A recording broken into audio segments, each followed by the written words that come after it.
In this video we're taking a look at Denuvo and whether or not it robs you of performance.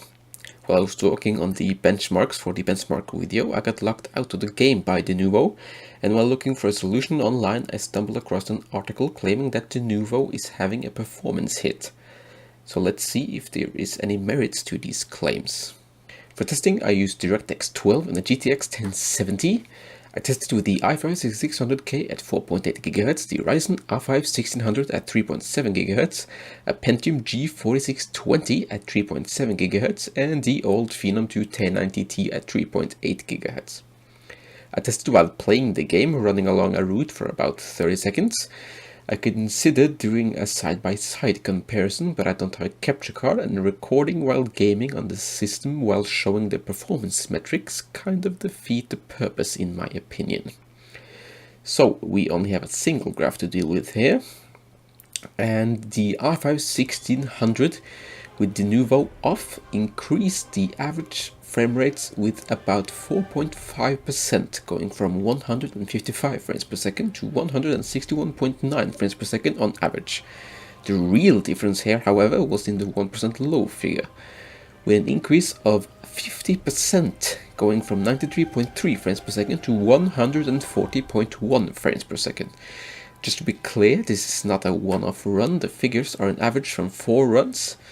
And what this means is that the performance increase is very much real, at least with this CPU and GPU.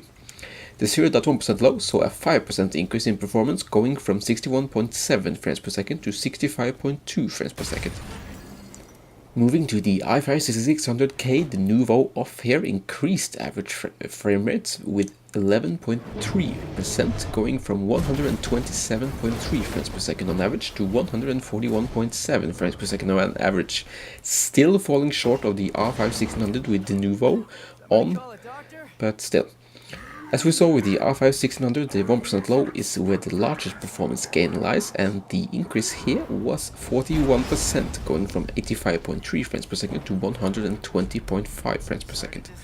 With the i5 6600K, the 0.1% low also saw a significant increase in performance, with 38% better performance without Denuvo, going from 45.5 frames per second to 63 frames per second. With the Pentium G4620, performance was better with the Denuvo on. The average frames per second dropped by about 2%, from 105.9 frames per second to 104 frames per second. The 1% low, where we previously saw the largest performance gain with the i5 and R5, decreased about 7%, going from 77.6 frames per second to 72.3 frames per second. The 0.1% low saw the largest drop in performance with about 11%, going from 49 frames per second to 43.6 frames per second. Onto the weakest and oldest CPU, the Phenom 2 1090T. The performance with Denuvo off here didn't do much. There was a 3% increase in the average frames per second, going from 91.4 to 94 frames per second. The frame times, however, is actually worse with the Denuvo off. I tested and retested, but the results remained the same. The 1% low saw a 3% performance decrease, while the 0.1% low plummeted 28%, going from 49.1 frames per second to 35.1 frames per second.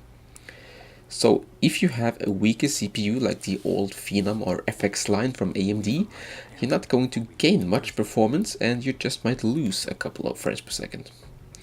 The same goes for if you're using a 2-core and 4-thread CPU like the Pentium G4620 or previously i3 CPUs. Here we saw that the Denuvo off performed quite a bit worse. If you are on a mid-range CPU like the i5 or R5, then you just might see a substantial leap in performance and smoother gameplay from better frame times. Well, that's all for this one. Time for me to jump back in and slay some demons. Farewell.